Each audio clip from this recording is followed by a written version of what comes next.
Hello everyone, তো কেমন আছো তোমরা? আশা করি তোমরা সকলেই ভালো আছো।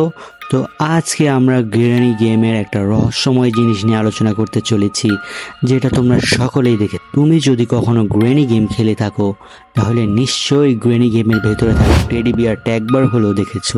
সেটা হয়তো হাতেও নিয়েছো, কিন্তু সেটার পিছনে থাকা গোপন যে রহস্যটা রয়েছে সে সম্পর্কে কি তোমাদের ধারণা আছে? হয়তো অনেকেরই নেই। তো আজকে আমি বলতে চলেছি গ্রেনি গেমের ভেতরে থাকা টেডি বিয়ারটার আসল রহস্য। অনেকেই বলে যেদিন কেউ এই টেডি বিয়ারটাকে তার জায়গা থেকে সরায় সেই দিন থেকেই বাড়িটা বদলে যায়। গ্রেনি একটু অন্যরকম হয়ে যায়, সাধারণ গ্রেনি আর থাকে না। বাড়িটা আজ অদ্ভুত শান্ত, গ্রেনি এরও শব্দ নেই। আমি সিঁড়ি বেয়ে দ্বিতীয় তলায় উঠলাম। যে ছোট ঘরটায় টেডি বিয়ারটা থাকে সেটার দরজাটা আস্তে করে খুললাম। খোলার সাথে সাথেই দেখতে পেলাম টেডি বিয়ারটা আমার দিকে তাকিয়ে রয়েছে। ঘরে কেউ নেই, শুধু টেডি বিয়ারটাই রয়েছে। কিন্তু আজ একটা জিনিস দেখে আমার শরীর শিহরণ হয়ে গেল। গতকাল টেডি বিয়ারটা যেই বিছানার দিকে মুখ করেছিল, আজকে দেখি টেডি বিয়ারটা আমার দিকে মুখ করে রয়েছে। কিন্তু আমি নিশ্চিত এই টেডি বিয়ারটার মুখ আমি ঘুরিয়ে রাখিনি। আমি কাঁপা কাঁপা হাতে টেডি বিয়ারটাকে হাতে তুললাম। ঠিক তখনই আমি কিছু একটা লক্ষ্য করলাম। কিসের যেন শব্দ হচ্ছে ফিস ফিস করে। আমি নিশ্চিত কয়েক সেকেন্ড আগেও গ্রেনি নিচতলায় হাঁটছিল। কিন্তু টেডি বিয়ারটা হাতে নেওয়ার সঙ্গে সঙ্গেই পুরো বাড়িটা একদম চুপ হয়ে গেল।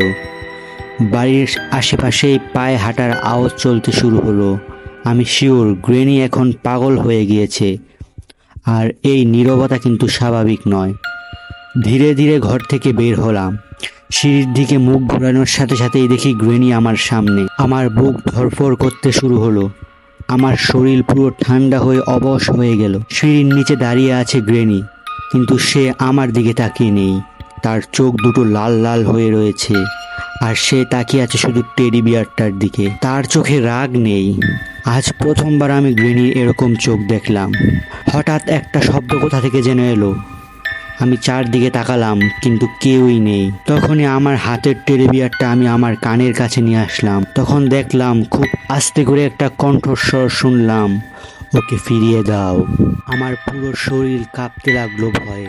দৌড়ে আমি চলে গেলাম বেসমেন্টের দিকে। গিয়ে সাথে সাথে দরজাটা বন্ধ করে দিলাম।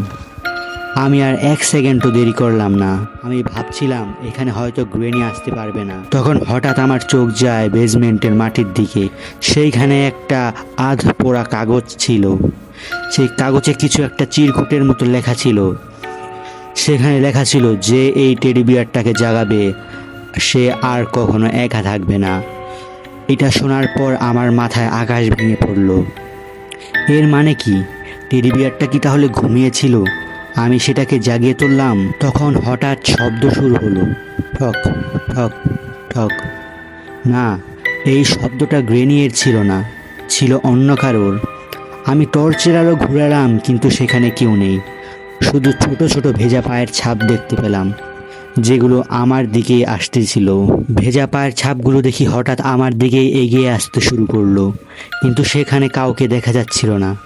আমি এক পা দুপা করে পিছিয়ে যেতে লাগলাম। ঠিক তখনই দেখতে পেলাম পানি পড়ার শব্দ। আমি টর্চের আলো নিচের দিকে ফেলার সাথে সাথেই পায়ের ছাপগুলো হঠাৎই মিলিয়ে গেল। মনে হচ্ছিল যে হেঁটে এসেছিল সে ঠিক আমার সামনেই দাঁড়িয়ে আছে, কিন্তু আমি তাকে দেখতে পাচ্ছি না। আমার হাতে তখনও টেডি বিয়ারটা ছিল। হঠাৎ ওটার চোখ ধীরে ধীরে লাল হয়ে গেল। আমি ভয়ে টেডি বিয়ারটাকে মাটিতে ফেলে দিলাম। ঠিক সেই মুহূর্তেই উপর থেকে দৌড়ে আসার শব্দ। সে খুব দ্রুত বেসমেন্টের সিঁড়ি দিয়ে নিচে নামছে। আমি সাথে সাথে টেবিলের নিচে লুকিয়ে পড়লাম। গ্রেনির সাথে সাথে এসে টেডি বিয়ারটার কাছে গেল। ধীরে ধীরে সেটাকে তুললো আর বুকে জড়িয়ে ধরলো। তারপর আমি যেটা দেখলাম সেটার জন্য আমি প্রস্তুত ছিলাম না। দেখলাম সে টেডি বিয়ারটার মাথাটাকে ঘুরিয়ে দিল, মানে পুরো গলা থেকে মাথাটা আলাদা করে দিল, আর দুইটা জিনিস দুই হাতে নিয়ে হাঁটা শুরু করলো। আর তার চোখ দিয়ে ধীরে ধীরে পানি পড়ছিল। সে আস্তে আস্তে বলল, আমি তোমাকে আবার হারাতে চাই না। আমি সাহস করে গ্রেনিয়ের পিছনে হাঁটতে লাগলাম।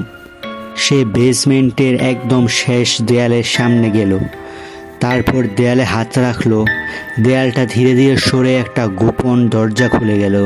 আমি জীবনের প্রথমবার গ্রেনি গেমের ভিতরে এরকম একটি দরজা দেখলাম, যেটা আগে কখনোই দেখিনি। শুধু ধুলো আর পুরোনো খেলনার ঘরের মাঝখানে একটা ছোট কাঠের চেয়ার, তার উপর আর একটা টেডি বিয়ার। কিন্তু এটা আগেরটার মতো না, এর গলায় একটি পুরনো কাগজ ভেদা। আমি কাগজটা খুললাম, সেখানে শুধু একটা লাইন লেখা, সে এখনো বেঁচে আছে। আমি কিছু বুঝে ওঠার আগেই দরজা জুড়ে বন্ধ হওয়ার শব্দ পেলাম। পুরো ঘর অন্ধকার। আমি টর্চ জ্বালালাম, কিন্তু গ্রেনি আর সেইখানে নেই, দুইটা টেডি বিয়ারও নেই। শুধু অন্ধকারের ভেতর থেকে একটা ছোট মেয়ের হি হি হাসি শব্দ ভেসে আসলো। আজ আমি গ্রেনি হাউসের এমন একটা রহস্য দেখলাম যেটার উত্তর আমি এখনো পাইনি। তোমরা যদি পেয়ে থাকো তা অবশ্যই কমেন্ট করে জানাবে। কিন্তু একটা বিষয় নিশ্চিত, এই বাড়িতে গ্রেনি কখনো একা ছিল না। এই বাড়িতে গ্রেনি ছাড়া আর কারা কারা বসবাস করে, আর কি কি মিস্ট্রি রহস্য রয়েছে সে সম্পর্কে জানতে চাইলে পার্ট 2 কমেন্ট করো। আমি অবশ্যই পার্ট 2 নিয়ে চলে আসবো।